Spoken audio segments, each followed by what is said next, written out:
하나님을 온전히 신뢰하십니까? 아멘입니다. 아멘입니다.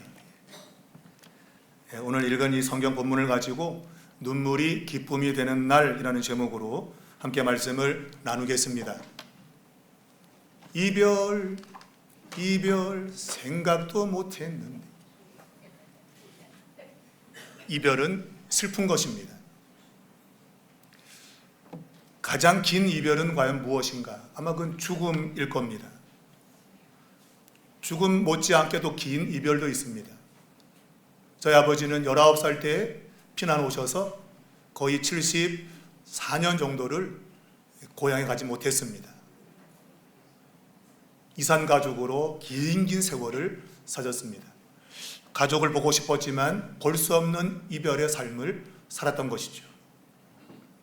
오늘 성경도 보면 이 이별 때문에 슬퍼했던 사람이 그 이별을 극복하고 다시 만나는 기쁨을 보여주는 장면이 소개되고 있습니다.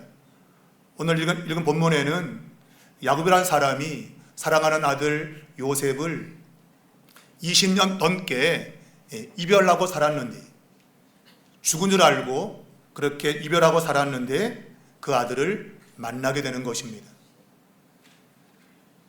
창세기 37장에는 이 아들 요셉이 형들의 시기와 질투 속에서 노예로 애굽에 팔려가는데, 그의 채색옷에 염소 피를 묻혀서 아버지 야곱에게 이 요셉이 죽었다고 속이게 되죠. 야곱은 그것을 철석같이 믿었고, 그래서 그는 슬피 통곡하며 울었다고 성경은 말합니다. 그런데 그 죽었다고 생각했던 그 아들 요셉이 살아있었고, 더군다나 애굽의 총리가 되어서 왕 바로 아래 높은 자리에 올라갔다는 사실을 알게 된 것이죠. 그리고 그 아들을 만나서 부둥켜 안고 눈물을 흘리는 장면이 오늘 요 아버지와 아들의 상봉 장면입니다. 슬픔의 눈물이 기쁨의 눈물로 바뀌어지는 아주 드라마틱한 그러한 순간인 것입니다. 이러한 다시 만나는 사건은 우연히 벌어진 일이 아닙니다. 하나님이 요셉이 노예로 팔려가던 그 순간부터, 또 감옥에 갇혔던 그때부터, 바로 앞에 서던 그 순간부터 오늘 이 만남이 있기까지 하나님은 일하고 계셨던 거예요. 그분은 보이지 않지만 하나님은 일을 하셨고, 결국은 이 야곱과 요셉이 다시 만나는 이러한 장면을 연출하셨단 말입니다. 우리는 본문 가운데서 세 가지의 놀라운 하나님의 섭리를 보게 됩니다. 첫 번째는 하나님은 실패한 자를 회복의 도구로 세우신다는 것입니다. 오늘 본문 46장 28절을 보면 특별한 이름을 만나게 되는데, 바로 유다라는 이름입니다. 야곱은 요셉이 살아있다는 말을 들고 이제 고센 땅으로 가게 됩니다. 근데 그 고센 땅 가기 앞서 그의 아들 유다를 먼저 보내게 됩니다. 우리가 글을 쓸 때 보면 문장적 구조가 있는데, 오늘 이 28절의 문장적 구조는 목적어가 맨 앞에 나와 있어요. 보통 목적어는 중간에 있든지 아니면 끝부분에 나옵니다. 그런데 이 목적어 말하자면 야곱이 이 유다를 보냈다는 거예요. 그러니까 유다가 목적어입니다. 유다를 보냈다는 이 문장 속에 이 목적어가 맨 앞에 나와 있어요. 유다 이름이 맨 앞에 나와 있다는 얘기는 성경 저자가 이 글을 쓰는 방식을 통해서 무언가를 말하고 싶은 거예요. 왜 유다의 이름을 맨 앞으로 오게 했는가? 오늘 실제로 일로 보더라도 유다를 고센 땅에 맨 먼저 보내게 됩니다. 가장 먼저 보내고 가장 먼저 그의 이름을 성경에 쓰고 있는 이유, 왜 하필 유다의 이름을 쓰게 되었는가? 여러분, 유다는 어떤 사람이었나요? 그는 창세기 37장에서 요셉을 시기하고 질타하는 가운데에 그를 구덩이에 던졌는데, 그를 죽이지 말고 이스마엘 사람들에게 팔아버리게 됩니다. 그 제안을 한 사람이 바로 유다입니다. 그 유다의 제안에 의해서 야곱과 요셉은 이별하게 되었던 것이죠. 그로부터 20년의 세월이 흘러간 겁니다. 그 세월 동안 야곱은 아들이 죽었다고 생각했고 가슴에 상처를 안고 살게 되었던 거예요. 사랑하는 아들, 가장 사랑했던 그 아들이 죽었다는 그런 상실감 속에서 그는 20년 넘게 살았던 것입니다. 곧 아버지와 아들을 갈라놓은 장본인이 바로 유다라는 말입니다. 그런데 오늘 성경은 바로 이 유다를 통해서 다시 아버지와 아들이 만나는 장면을 우리에게 보여주고 있다고 하는 거예요. 오늘 이 아버지와 아들이 만나는 이 장면을 통해서 우리는 말하자면 깨트리고 망가뜨린 그 사람을 하나님이 사용하셔서 다시금 회복하는 일을 행하신다는 것을 깨닫게 된다고 하는 것입니다. 인생 살면서 때로는 관계가 깨지고 망가지고 상처를 입고 실패하는 그런 경험들이 있을 것입니다.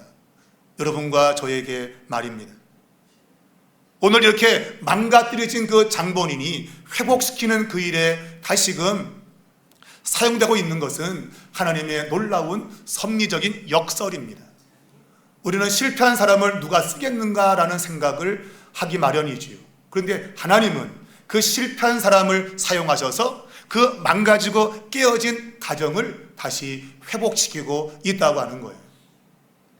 우리의 생각과 다르게 역사하시는 하나님, 여러분과 저도 실패한 일이 있는데 그 실패한 삶을 다시금 일으켜 세우도록 여러분과 저의 손을 하나님이 잡아주신다는 거예요. 실패한 유다의 손을 하나님은 잡으시고 깨어진 그 가정을 다시금 회복을 시키고 있는 겁니다.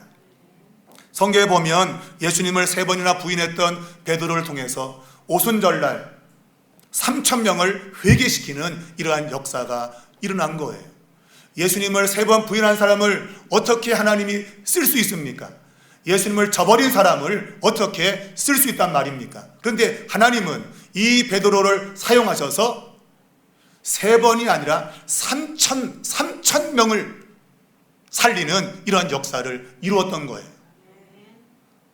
또 우리가 알듯이 교회를 핍박했던 사도 바울을 하나님은 사용하셔서 이방인에게 복음을 전파하는 그러한 일로 행하셨다고 하는 것이죠. 교회를 망가뜨린 그 장본인을 교회를 세우는 사람으로 하나님이 사용했다고 하는 거예요. 여러분과 저희 인생에도 이러한 실패 때문에 힘들어하는 부분이 있어요. 나 같은 인생은 안 되겠구나, 나 실패자야, 그러한 생각을 가질 수 있을 거예요. 그러나 성경은 그러한 실패한 나를 통해서 하나님이 회복시키고 있음을 우리에게 말씀한다는 사실입니다. 여러분의 생각을 믿지 마십시오. 성경의 말씀을 믿으시기 바랍니다. 성경의 하나님은 실패한 사람을 통해서 회복의 역사를 이루어 가신다는 거예요. 이걸 믿는 자들마다 실패의 자리에서 회복의 자리로 서게 될 줄로 믿습니다. 두 번째는 하나님은 슬픔의 눈물을 기쁨의 눈물로 바꾸신다는 것입니다. 오늘 29절을 보면 요셉이 자기 아버지 야곱을 만나기 위해서 수레를 자기 손으로 직접 준비하고 그 수레를 몰고 고센 땅으로 달려가는 모습을 우리에게 보여주고 있습니다. 여러분, 이 요셉은 애굽의 총리입니다. 총리의 직함은 왕 앞에서 냉철한 자리에 있는 겁니다. 나라를 파악하고 정치를 해야 되기 때문에 아주 냉철한 판단력을 가진 그러한 자리예요. 그런데 그가 아버지를 만나는 그 모습은 정말 정치인이 아니고 그리고 총리가 아니라 아들의 모습으로 그 아버지를 만나러 가고 있다고 하는 거예요. 오늘 우리가 29절을 보면 이 요셉이 야곱에게 자기를 보였다고 말하고 있습니다. 그에게 보이고라고 말했는데 이러한 문장을 쓰는 방식은 하나님께서 사람에게 그분 자신을 나타낼 때 사용하는 방식이에요. 하나님이 아브라함에게 그를 보이시고 하나님이 이삭에게 그를 보이시고 하나님이 야곱에게 그를 보이시고 할 때 하나님이 누군가에게 자신을 드러낼 때 사용되는 방식이에요. 이건 굉장히 엄중한 것이죠.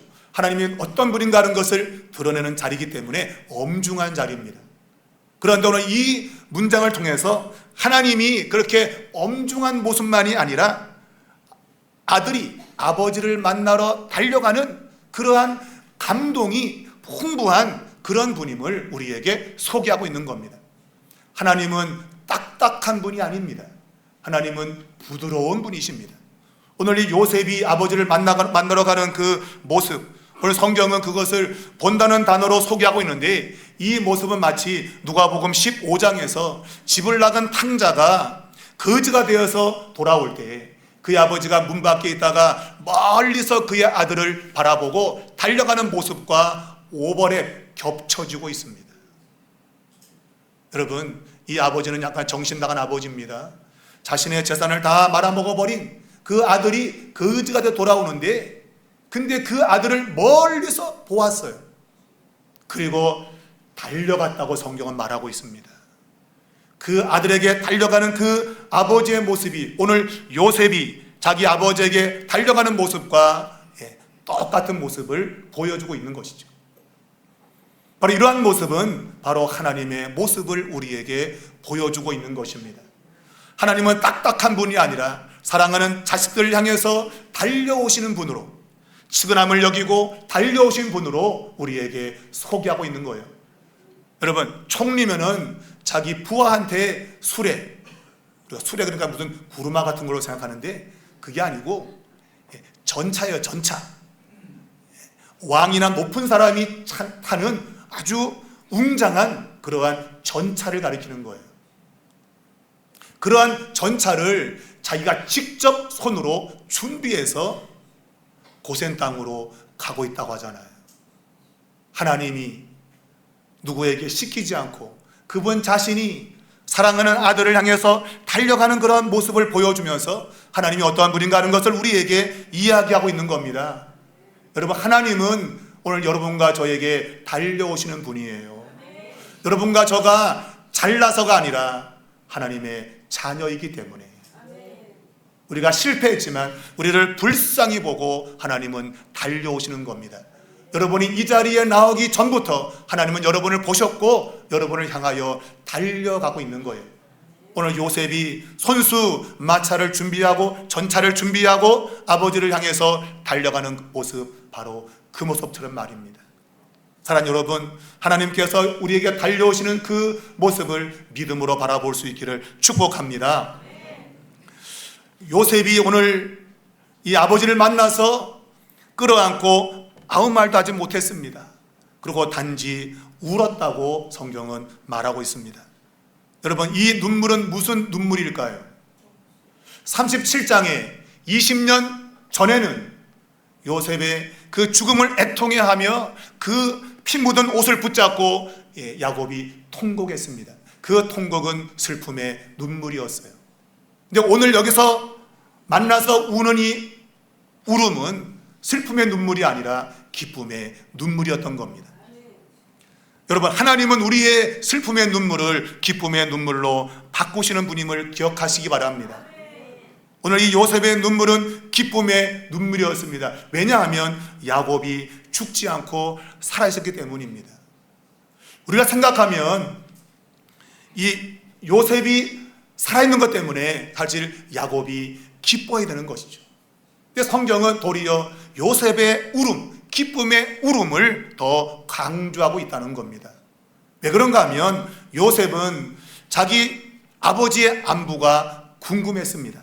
그래서 형들이 자기를 찾아왔을 때에 너희 아버지 잘 계시냐? 샬롬하냐? 라고 물었던 거예요.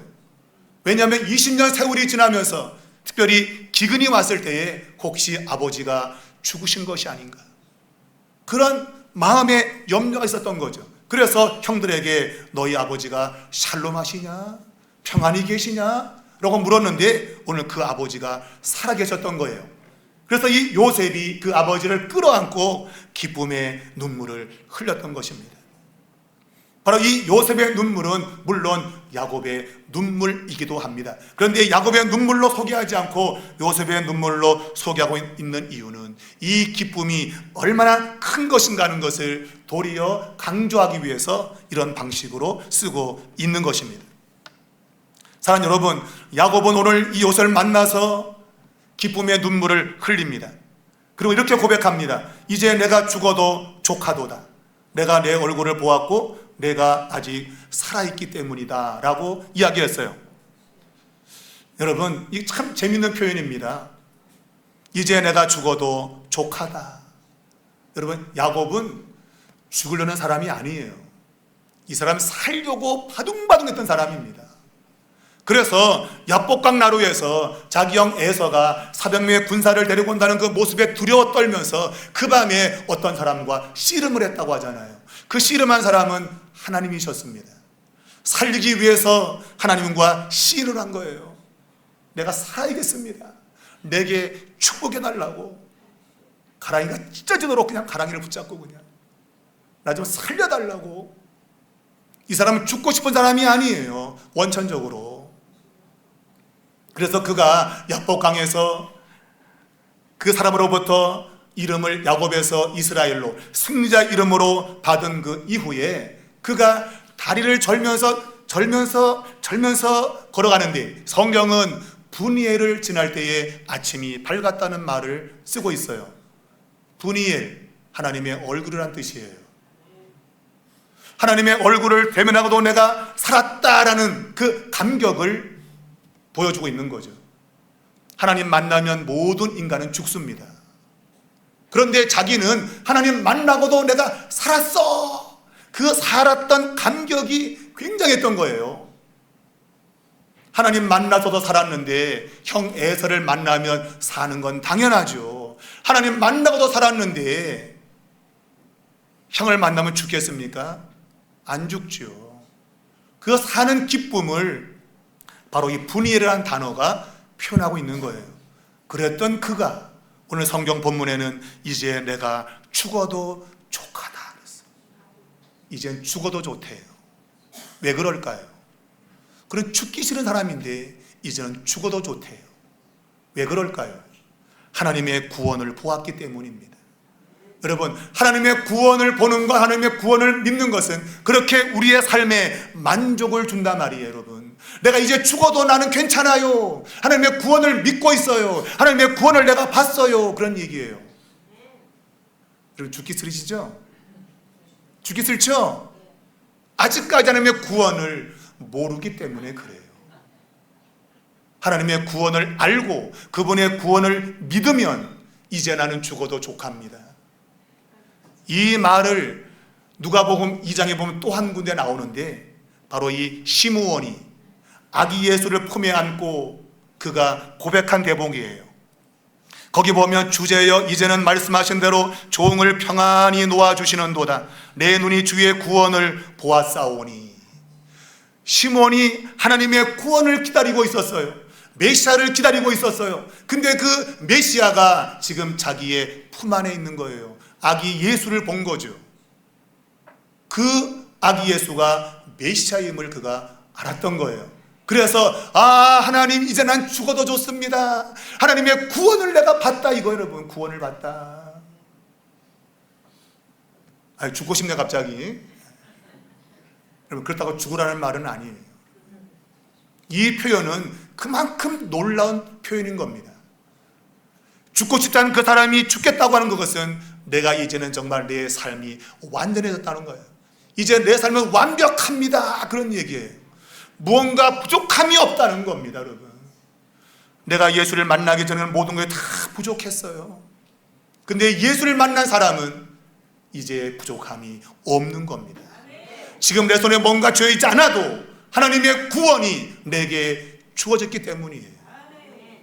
사랑하는 여러분, 여러분 인생 가운데 뭔가 부족해서 그것 때문에 눈물을 흘리시나요? 주 예수를 믿으시라. 그분을 믿으시면 그분은 여러분에게 그 슬픔의 눈물을 기쁨의 눈물로 만들어 줄 겁니다. 부족한 그 인생을 만족한 인생으로 만들어 주실 것입니다. 사랑하는 여러분, 오늘 이 모든 이들 가운데서 우리가 생각할 수 있는 것은 오늘이 성령 강림 주일입니다. 성령의 역사는 바로 이 슬픔이 변하여 기쁨이 되게 하는 역사입니다. 왜냐하면 우리가 이사야 61장 3절을 보면 슬퍼하는 자에게 화관을 주어 그 죄를 대신하며 기쁨의 기름을 주고 슬픔을 대신하여 찬송의 옷을 입힌다고 했습니다. 쉽게 말하면 슬픔이 변하여 기쁨이 되게 한다는 것입니다. 무엇이? 바로 그 위에 올라가면 이사야 61장 1절에 보니까 주의 영이 내게 임하여, 주의 성령이 내게 임하면 슬픔이 변하여 기쁨이 된다고 약속했단 말입니다. 사랑하는 여러분, 예수님이 부활하고 승천하셔서 올라가시면서 성령을 보내겠다고 약속했는데 그 성령이 오심으로 이 땅의 교회가 시작이 되었습니다. 여러분, 이 성령은 두려움에 떠는 사람들에게 담대함을 주었습니다. 다락방에 갇혀있던 제자들을 밖으로 뛰어나게 하면서 예수가 살았다, 예수가 메시아다라고 하는 것을 그들은 외쳤던 거예요. 여러분, 두려움이 변하여 기쁨이 되고 슬픔이 변하여 기쁨이 된 것입니다. 여러분, 성령님은 우리에게 이렇게 슬픔이 변하여 기쁨을 주시는 분입니다. 오늘 성경이 본문에 보니까 이 요셉이 얼마 동안 울었다고 되어 있잖아요. 얼마 동안 울었다. 여러분과 저도 울 때가 있어요. 막막할 때가 있어요. 어떻게 살아야 되지? 그럴 때가 있어요. 로마서 8장 26절에 보면 우리가 무엇을 구해야 될지 알지 못할 때에 성령께서 말할 수 없는 탄식으로 우리를 위해서 대신 기도한다고 했어요. 그 성령이 여러분의 인생에 때로는 눈물이 드는 그것을 대신 하나님께 기도하여 그 슬픔을 기쁨으로 바꿔주신다는 거예요. 여러분이 인생을 바꾸지 못해요. 성령님 여러분의 인생을 바꾸시는 거예요. 여러분, 그 성령님을 여러분 사모하시기 바랍니다. 성령을 부르시기 바랍니다. 그 성령은 여러분의 인생을 바꿀 거라 말입니다. 이사야 시편 30편 5절 말씀에는 저녁에는 울음이 깃들을지라도 아침에는 기쁨이 올 것이라고 말하고 있습니다. 여러분, 슬프십니까? 성령님은 여러분에게 기쁨을 주실 것입니다. 우리가 알듯이 요셉은 17살에 노예로 팔려갔습니다. 야곱이 요셉을 낳아서 얼마나 기뻐했겠습니까? 자기가 사랑하는 아내 라헬이 낳은 자식이니 얼마나 기뻐했겠습니까? 그러나 그의 인생은 기쁘지 않았을 거예요. 왜냐하면 다른 형들이 시기와 질투가 있었습니다. 자기 혼자만 기쁘지 그 가정은 어두운 가정이었단 말이에요. 서로 막 그냥 씩씩거리고 저놈을 어떻게 죽일까 말까 이런 가정이었단 말이에요. 그러니 요셉의 17년의 세월은 결코 기쁨의 세월이 아니었습니다. 그 가정적으로는 불행한 것이었어요. 그런데 그가 17살 그 마지막 끝자락에 그런 노예로 팔려갑니다. 여러분, 노예로 팔려간다고 하는 것은 그 가정의 삶의 불행을 묘사하고 있는 겁니다. 요셉의 17년의 생활은 불행이었고 그것은 눈물이었습니다. 근데 여러분, 오늘 이 성경 본문에서 이 야곱이 죽었다고 생각했던 아들 요셉을 만나게 됩니다. 그리고 얼마를 더 살았을까요? 오늘 그가 아들 요셉을 만났을 때 나이를 130세라고 말하고 있습니다. 130살에 그의 아들을 만났습니다. 그리고 그의 죽음의 나이를 147세라고 성경은 말하고 있습니다. 곧 그가 요셉을 만나서 17년을 더 산 겁니다. 여러분, 이 17년의 세월은 어떤 세월이었을까요? 눈물의 세월이었을까요? 아닙니다. 기쁨의 세월이었습니다. 죽었다고 생각하던 아들을 만났으니 그에게는 그것이 기쁨이었습니다. 그가 죽을 때까지 그는 아들을 바라보며 그는 기쁨으로 세상을 떠났습니다. 여러분, 슬픔의 눈물의 세월이 기십니까? 오늘 요셉이 17년 동안의 그의 세월이 눈물의 세월이었다면 그가 아버지를 만나고 나서 함께 살았던 그 세월, 17년의 세월은 기쁨의 세월이었습니다. 우리가 지난날에 흘렸던 눈물의 세월만큼 하나님 우리에게 기쁨의 시간들을 준다는 사실을 여러분 꼭 기억하시기 바랍니다. 여러분, 슬픔이 길면 길수록 기쁨은 더 긴 거예요, 여러분. 근데 우리는 이거 생각하지 못해요. 당장 죽겠다 그래. 성경은 너의 슬픔의 날들을 내가 기쁨으로 보상해 줄 거야. 이걸 깨달은 사람이 모세라는 사람이에요. 그가 시편 90편의 모세 시에 보게 되면 하나님 우리의 날을 계수해 달래요. 우리의 날짜를 헤아려 주세요. 그리고 우리가 고생한 만큼 우리에게 갚아달라 그래요. 여러분, 우리가 고생한 만큼, 슬픈 만큼, 우리가 괴로웠던 것만큼 우리에게 갚아주세요. 사랑하는 여러분, 하나님은 여러분에게 흘린 눈물만큼의 시간들을 여러분에게 보상해 주실 것입니다. 하나님은 의지하는 자들은 그 기쁨의 시간들을 맞이하는 거예요. 여러분, 하나님을 의지할 수 있기를 축복합니다. 하나님 여러분에게 이러한 기쁨을 주시려고 성령님을 보내주신 겁니다. 그 성령님과 함께 여러분 인생길을 걸어갈 수 있기를 주의 이름으로 축원합니다. 마지막 세 번째는 하나님의 은혜 받은 자를 하나님은 축복의 통로로 세우신다는 것입니다. 오늘 47장, 오늘 이 야곱은 애굽의 왕 바로 앞에 서게 됩니다. 그 바로 앞에 서기 전에 요셉이 형들에게 한 말을 성경은 기록해 놓고 있습니다. 당신들이 바로 앞에 섰을 때에 이렇게 말하십시오. 주의 종들은 목자들입니다. 목축하는 사람들입니다. 라고 알려주었습니다. 그런데 오늘 이 형들이 바로 앞에 섰을 때는 그들이 자신들을 소개할 때에 종이라는 단어를 한 번만 쓴 것이 아니라 세 번을 사용하고 있다는 것입니다. 원래는 한 번 써야 맞는 거예요. 왜냐하면 요셉이 한 번만 주의 종들은 이라고 하라 그랬잖아요. 그러면 한 번 해야 되는데 오늘 그들은 세 번을 하고 있어요. 이게 무슨 말일까요?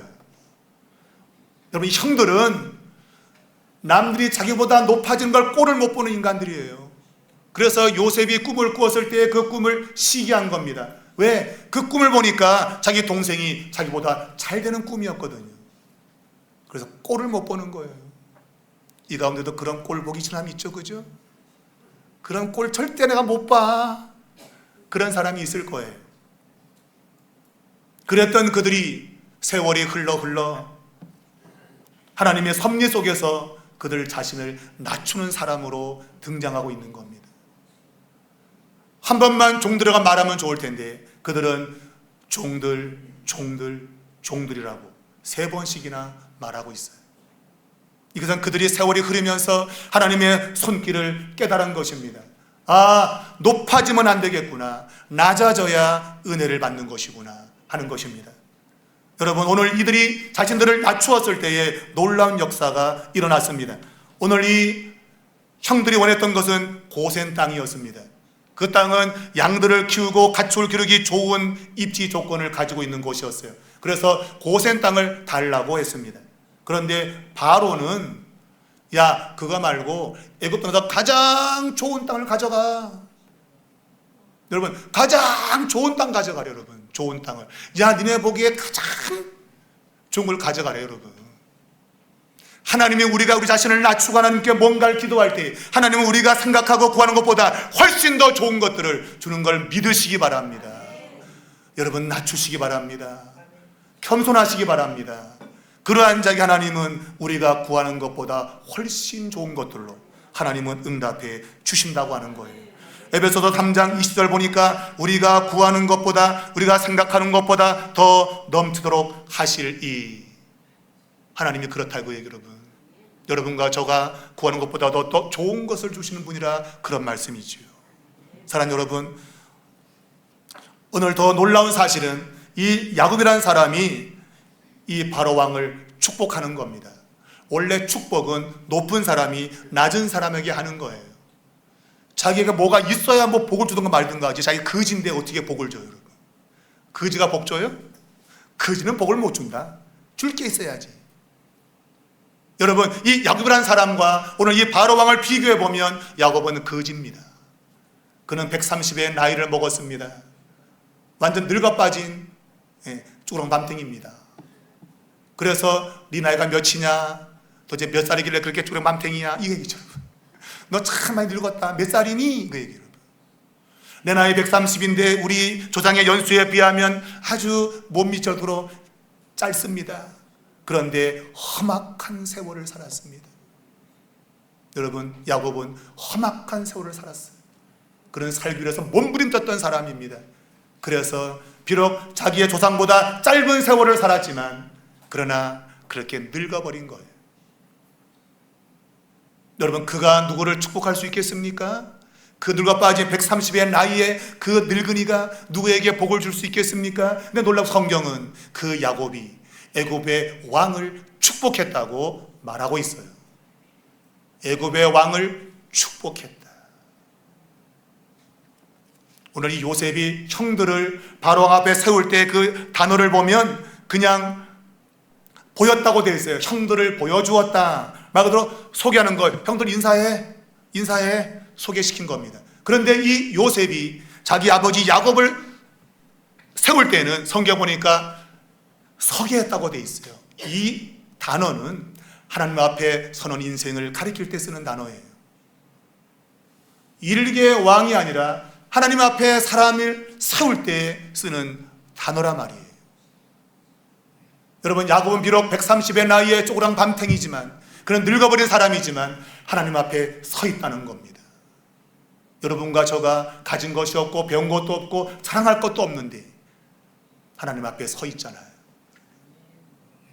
이게 하나님의 백성들이 가지고 있는 권세란 말이에요, 여러분. 근데 우리는 다른 사람의 시선을 의식하고 나 가진 것도 없고 배운 것도 없고 난 실패자야, 그렇게 살 때가 얼마나 많은지. 성경은 그렇게 살지 마라. 넌 하나님 앞에 서 있다. 하나님의 권위와 하나님의 능력이 너한테 있어 라고 말하는 거예요. 여러분, 이 야곱이 바로 왕을 만나자마자 축복을 했습니다. 그리고 다시 나가면서 다시 한 번 축복했어요. 한 번도 아니고 두 번씩이나. 여러분, 그가 얼마나 여러분 권위가 있었으면 두 번을 축복하겠어요. 한 번은 정신이 나가고 그냥 얼떨결 할 수 있는데 두 번 한 거는 얼떨결이 아니죠, 여러분. 그의 마음에 확신이 있는 거예요. 하나님이 나를 통해서 저 바로 왕을 축복한다고는 확신이 있었던 거예요. 여러분과 저에게 이런 확신이 있길 바랍니다. 왜? 오늘 이 여러분 야곱의 축복대로 이 애굽 왕 바로가 복을 받아요. 요 내용에 이어지는 내용을 보니까 애굽 땅의 토지 개혁을 일으키게 되는데 그것 때문에 애굽 왕 바로가 큰 부자가 됩니다. 여러분, 이것은 그가 정치를 잘해서 그런 게 아니에요. 야곱이 그를 축복했기 때문이에요. 성경은 이것을 강조하는 거예요. 야곱의 축복이 오늘 바로에게 임한 것입니다. 여러분과 저의 입술에 나오는 그 축복이 여러분의 가정을 살리고 교회를 살리고 나라와 민족을 살리는 것을 믿으셔야 돼요. 여러분, 입을 열고 축복하십시오. 지금 해보세요. 축복합니다. 하나님이 복을 주십니다. 여러분의 믿음의 고백대로 되는 겁니다. 하나님은 그러신 분이란 말이에요, 여러분. 하나님 여러분을 통해서 하는 이 복이 흘러가도록 하시는 분이에요. 왜? 아브라함을 부를 때에 창세기 12장 3절을 보니까 내가 너로 큰 민족을 이루게 하고 너로 말미암아 모든 민족이 복을 받게 하겠다. 여러분, 아브라함은 그 당시에 그 말씀 받을 때에 땅 한 평 없었습니다. 집도 없고 절은 아니고 교회도 없었어요, 여러분. 아무것도 없는 사람인데 그를 통해서 모든 민족이 복을 받겠다고 말씀하신 분이 하나님이십니다. 그 복이 오늘 야곱을 통해서 바로 왕에게 나타난 거예요. 사랑하는 여러분, 믿으시기 바랍니다. 하나님은 여러분을 통해서 이러한 역사를 이루기를 원하시는 겁니다. 내가 그걸 믿을 때 역사가 일어나는 겁니다. 사랑하는 여러분, 오늘 사람이 고통스러운 삶을 살면 그 사람의 마음도 쓰게 되는 겁니다. 그런데 오늘 이 야곱의 마음은 그런 쓴 마음이 아니라 하나님을 더 깊이 알게 되었고 그래서 그는 축복의 사람이 되었던 거예요. 여러분, 고통의 세월 속에 마음을 쓰게 잡숫지 말기 바랍니다. 마음을 쓰게 가지지 마세요, 여러분. 하나님이 내 형편과 처지를 아시니 하나님께 내어 맡기고 도리어 그분의 이름으로 내가 축복하겠다. 이러한 믿음의 고백을 통해서 하나님의 역사가 일어날 수 있기를 축원합니다. 하나님은 우리의 실패, 우리의 눈물, 우리의 고난까지 사용하셔서 하나님은 회복하시는 분입니다. 여러분, 성령 강림 주일에 그 성령님 의지하신다고 한다면 오늘 이 본문의 마지막 보면 넘치게 동양하였다. 배 터지게 먹고 살았다, 이거예요. 여러분 성령님 의지하면 여러분의 인생에도 만족한 인생이 되는 거예요. 이걸 믿으시기 바라요. 여러분 성령님은 우리 먼저 앞서가십니다. 그리고 모든 걸 예비하시고 때를 따라 우리에게 주시는 분입니다. 여러분 그분을 의지하셔서 여러분 인생 가운데 복을 많이 받으시고 그 복을 다른 사람에게도 흘려보내는 축복의 통로가 되시기를 주의 이름으로 축원합니다.